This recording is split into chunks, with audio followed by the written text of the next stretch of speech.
దేవుని పరిశుద్ధ నామమునకు మహిమ కలుగును గాక. ఈ కార్యక్రమాన్ని వీక్షిస్తున్న ప్రతి ఒక్కరికి నాకు దీర్ఘవందనాలు చెల్లిస్తా ఉన్నాను. ఈ దినమందు పునరుత్థాన శక్తుల గురించి మనం కొన్ని విషయాలు మనము ఈ దినమందు ధ్యానం చేసుకుందాము. యోబు గ్రంథము 19వ అధ్యాయం 25వ వచనాన్ని మనము ధ్యానించినట్లయితే, నా విమోచకుడు సజీవుడు, తరువాత ఆయన భూమి మీద నిలుచునని నేను ఎరుగుదును. నా విమోచకుడు సజీవుడు అని యోబు మరి రాస్తున్న మాటలు మనం చూసినట్లయితే ఎంతో అద్భుతంగా ఉంటాయి. ఆ దినమంది యోబు మరి దేవుని గురించిన ప్రతి వార్తను కూడా ఆయన మరి దేవుని చేత ప్రేరేపించబడి ఈ మాటలు రాస్తూ ఉన్నాడు. అందుకే నా విమోచకుడు సజీవుడని ఎంతో మరి గంభీరముగా ఈ మాటలు రాస్తూ ఉన్నాడు. ఇంకా మనం చూసినట్లయితే అపోస్తల కార్యములు 2వ అధ్యాయం 32వ వచనం చూసినట్లయితే, ఈ యేసును దేవుడు లేపెను, దీనికి మేము సాక్షులము. అలాగే 31వ వచనం చూసినట్లయితే, క్రీస్తు పాతాళంలో విడవబడలేదనియు ఆయన శరీరము కుళ్ళిపోలేదనియు దావీదు ముందుగా తెలుసుకొని ఆయన పునరుద్ధానం గురించి చెప్పాను. ఈ మాటలు చూసినట్లయితే దావీదు ఎంతో చక్కగా ముందుగానే మరి చెప్తూ ఉన్నాడు. ముందుగానే మీరందరూ కూడా ముందుగానే ప్రవచించడం మనం చూస్తూ ఉన్నాము. ఇక్కడ దావీదు అయితే ప్రవక్తగా ఉన్నాడు. క్రీస్తుని గురించిన ప్రతి మాటను కూడా ఆయన ఎంతో స్పష్టంగా మాట్లాడుతున్నాడు. ఈ యేసును దేవుడు లేపెను, దీనికి మేము సాక్షులము అని చెప్తున్నాడు. అలాగే క్రీస్తు పాతాళంలో విడవబడలేదనియు ఆయన శరీరము కుళ్ళిపోలేదనియు దావీదు ముందుగా తెలుసుకొని పునరుద్ధానపు శక్తిని గురించి ఆయన మాట్లాడడం మనం చూస్తూ ఉన్నాము. మనం ఇంకా మరి ఈ యొక్క పరిశుద్ధ గ్రంథంలో అనేక మంది ఈ మాటల గురించి, సజీవుడైన దేవుని గురించి మరి చెప్పడము మనము చూసినట్లయితే, లూకా సువార్త 24వ అధ్యాయం 5వ వచనంలో చూసినట్లయితే, సజీవుడైన వారిని మీరు ఎందుకు మృతుల్లో వెతుకుచున్నారు, ఆయన ఇక్కడ లేడు, ఆయన లేచి ఉన్నాడు అని చెప్తున్నారు. కనుక మన దేవుడు మరి శక్తి కలిగిన దేవుడు, ఆయన శక్తితో లేపబడ్డాడు, ఆయన సజీవుడైనాడని మనం అందరం కూడా గుర్తెరిగిన మనము దేవుని సువార్తను చాలా ప్రబలముగా ఆయన గురించి ప్రకటించే వ్యక్తులుగా ఉండాలి. మనం చూసినట్లయితే మరి చాలా మంది కూడా గొప్ప గొప్ప మహనీయులు మరి చనిపోయినప్పుడు 3 దినాలు కూడా మరి ఆ యొక్క శవంలో అక్కడ ఉంచి 3వ దినాన్ని లెగిస్తారేమోనని ఎదురు చూసిన వారు కూడా ఉన్నారండి భూమి మీద.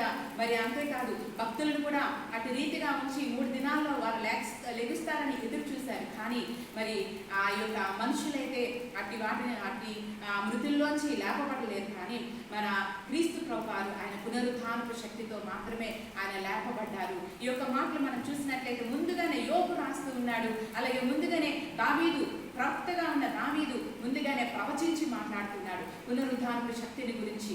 కనుక ఈ దినమందు కూడా మరి యేసు ప్రభువారి యొక్క సమాధిని చూసినట్లయితే ఖాళీ సమాధిగా ఉన్నది.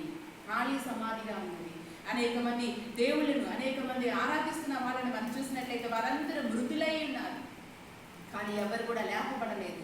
మన యొక్క ప్రభు వారి యొక్క సమాధి ఖాళీ సమాధిగా ఈ యొక్క మరి మనము ఎంతగానో ఆ యొక్క సమాధిని మనం చూస్తున్నప్పుడు ప్రతి ఒక్కరు కూడా ఈ యొక్క ఆశ్చర్యపోవలసిందే. ఎందుకంటే దేవుడు పునరుద్ధానపు శక్తితో లేపబడ్డారు. ఇర్మియా అయితే ఇంకొక మాట చెప్తున్నాడు. 50వ అధ్యాయం ఇర్మియా గ్రంథం 50వ అధ్యాయం 34వ వచనం చూసినట్లయితే, నా విమోచకుడు బలవంతుడు అని రాస్తా ఉన్నాడు. చూడండి, దేవుని చేత ఏర్పాటు చేయబడిన ఈ యొక్క వ్యక్తులను చూసినట్లయితే దేవునితో నడిచిన వారు కనుక దేవునిలో ఉన్న ప్రతి ఒక్క బలము వారు తెలుసుకోగలుగుతున్నారు. అందుకే ఇర్మియా రాస్తున్నాడు, నా విమోచకుడు చాలా బలవంతుడు అని చెప్పి ఆయన ఎంతో ప్రకటన చేస్తా ఉన్నాడు. అలాగే యోబు గ్రంథం 36వ అధ్యాయం 5వ వచనంలో చూసినట్లయితే, ఆలోచించుము, దేవుడు బలవంతుడు, కానీ ఆయన ఎవరిని తిరస్కారం చేయడు, ఆయన వివేచన శక్తి బహు బలమైనది అని రాస్తూ ఉన్నాడు. వీరందరూ కూడా దేవుని బలముల గురించి, దేవుడు సజీవుడై ఉన్నాడని ఎంతగానో మరి సాక్షులుగా నిలబడి వారు ఎంతగానో ప్రకటన చేస్తున్నట్టు మనం చూస్తా ఉన్నాం. ఆయన యొక్క వివేచన శక్తి కూడా బహు బలమైనది అని రాస్తూ ఉన్నాడు. యోబు గ్రంథం అలాగే 36వ అధ్యాయం 22వ వచనంలో చూసినట్లయితే, ఆలోచించుము, దేవుడు శక్తివంతుడై ఘనత వహించిన వాడై ఉన్నాడు. అలాంటి దేవుడు పునరుద్ధానపు బలముతో మరి ఆయన మరణాన్ని జయించి తిరిగి లేచాడు. ఆ పాతాళపు పాశములను చెరగా పట్టుకొని వెళ్ళి నిజంగా దాన్ని జయించి మరి ప్రభువారు లేచి మరి పునరుద్ధానపు శక్తితో లేచి అనేక మంది ఆశ్చర్యగొలిపే కార్యములు మనం చూస్తూ ఉన్నాము. అందుకే ప్రభు మరణించినప్పుడు కూడా ప్రకృతి విలవిలాడిందండి. ప్రకృతిని చూసినట్లయితే ఆ చీకటి, మట్టి మధ్యాహ్న కాలంలో చీకటి అయిపోయింది. అంతేకాకుండా పెద్ద భూకంపం కలిగింది. అక్కడ మరి సమాధులు, మరి ఆ సమాధుల్లో ఉన్నవారు, ఆ సమాధులు తెరవబడి సమాధుల్లో ఉన్నవారు బయటకు వచ్చి నడిచారని కూడా ఉంది. ఎంతో ఆ ప్రకృతి కూడా ప్రభువుని కూర్చి ఆ ప్రకృతి విలువెల్లాడినట్టు మనం చూస్తూ ఉన్నాము. కనుక మరి దేవుని యొక్క శక్తి ఏంటో అక్కడ ఉన్నవారు, ఆయన పొడిచిన వారు సహితం కూడా ఈయన నిజముగా నీతిమంతుడు, ఈయన నిజముగా దేవుని యొక్క శక్తి కలిగిన వాడు అని అనేక మంది కన్నులు ఆ దినమందే తెరవబడ్డాయి. ప్రతి ఒక్కరు కూడా దేవుని కొరకు సాక్షులుగా నిలబడినట్టు మనం చూస్తా ఉన్నాం. అందుకే పునరుద్ధానమందు దినమందు మనం ఇంకా చూసినట్లయితే మరి ఆ రాయి తొలగించబడింది, మరి ఆ భూకంపము వచ్చింది, మరి అక్కడ వెళ్ళిన మరి మగ్దలేన మరియ ఇంకా కొంతమంది స్త్రీలు కలిసి ఆ వేకునే లేచి మరి ప్రభు సుగంధ ద్రవ్యములని సిద్ధపాటు చేసి అక్కడికి తీసుకుని వెళ్ళినట్టు మనం చూస్తా ఉన్నాము. ఎంత గొప్ప విషయమో చూడండి. అంతేకాకుండా పునరుత్థాన ఫలముల గురించి ఇంకా మనం చూసినట్లయితే ఆయన ప్రథమ ఫలముగా లేపబడిన వాడిగా ఉన్నాడు, ప్రథమ ఫలముగా లేపబడిన వాడిగా ఉన్నాడు. అందుకే ఇక్కడ విజయమందు మరణము మృంగివేయబడిన మొదటి 15-54-55 వచనాల్లో మనం చూస్తూ ఉన్నాము. విజయమందు మరణము మృంగివేయబడింది. ప్రథమ ఫలముగా దేవుడు ఏ రీతిగా లేపబడ్డాడో మనం కూడా క్రీస్తునందున మృతులైన వారు కూడా ప్రథమ ఫలంగా లేపబడతారు అని చెప్పి దేవుడు ఇక్కడ ఎంతో స్పష్టంగా తెలియజేస్తా ఉన్నాడు. ఫిలిప్పీ పత్రిక 3:21 వచనంలో చూసినట్లయితే సమస్తమును తనకు లోపరుచుకొని చారిన శక్తిని బట్టి ఆయన మన దీన శరీరమును తన మహిమ గల శరీరములకు సమరూపము గలదానిగా మార్చును. ఎంత గొప్ప శక్తిమంతుడో చూడండి. దీన శరీరమును మహిమగల శరీరముగా మార్చటకు కూడా ఆయన చాలా శక్తివంతుడుగా ఉన్నాడు. సమస్తాన్ని లోపరుచుకుంటున్నాడు. ఆయన యొక్క కాళ్ళ కింద మరి శత్రువుని పాదముల క్రింద ఉంచి వరకు కూడా ఆయన రాజ్య పరిపాలన మరి ఆయన చేస్తాడని మనం చూస్తా ఉన్నాం. ఆ యొక్క శత్రువుని అనగదొరికి మరి శత్రువుని పాతాళ వశమును చేసి మరి దాన్ని జయించిన ఘనమైన దేవుడు. అందుకే ఆ దినమంది ప్రవక్తలు రాస్తా ఉన్నారు, ఆయన జీవం కలిగిన దేవుడు అని, సజీవుడైన దేవుడు అని.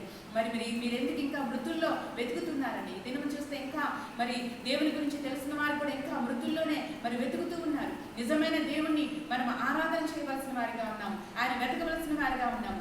మీరు వెతికినట్లయితే నేను మీకు ప్రత్యక్షమవుతానని దేవుడు మాట్లాడుతూ ఉన్నాడు. కనుక ఆయన జీవం కలిగిన దేవుడు అని మనం ఎరిగి ఉండి కూడా మనము ఎంతో నిర్లక్ష్యంగా ఉంటా ఉన్నాం. కానీ మరి దేవుని సువార్తను ప్రకటన చేయాలి. ఆ దినమందు ఉన్న వారు చూసిన వారు సహితము కూడా దేవుని సువార్తను ప్రకటన చేశారు. ఆయన పునరుద్ధానపు బలముల గురించి ఎంతో చాటి చెప్పారు. కనుక ఆయన పునరుద్ధానపు శక్తి ఈ దినమందు దేవుడు ఖచ్చితంగా మన జీవితాలు కూడా అనుగ్రహించబోతున్నాడు. ప్రకృతి విలవిల్లాడింది, మరి అనేక మంది సమాధుల్లో లేచి తిరిగినట్లు మనం చూస్తా ఉన్నాం. ఇంకా ఆయన చూడడానికి వచ్చిన ప్రతి ఒక్కరితో కూడా ఆయన పునరుద్ధానపు శక్తిని చూపించిన తర్వాత వారందరూ కూడా వెళ్ళి సాక్షులుగా నిలబడ్డారండి. ఎంత గొప్ప అద్భుతమైన కార్యమో చూడండి. కనుక ఈ దినమందు కూడా ఆ పునరుద్ధానపు ఫలము మనతో కూడా పనిచేయడానికి ఇష్టపడుతున్నాడు. పునరుద్ధానపు శక్తితో దేవుడు గొప్ప కార్యాలు మరి చేస్తున్నాడు. ఈ భూమి మీద ఉన్న సంఘమును దేవుడు ఎంతగానో ఆయన పునరుద్ధానపు శక్తి ఫలమునిచ్చి బలమైన కార్యాలు, అద్భుతమైన కార్యాలు, ఆశ్చర్యమైన కార్యాలు చేయడానికి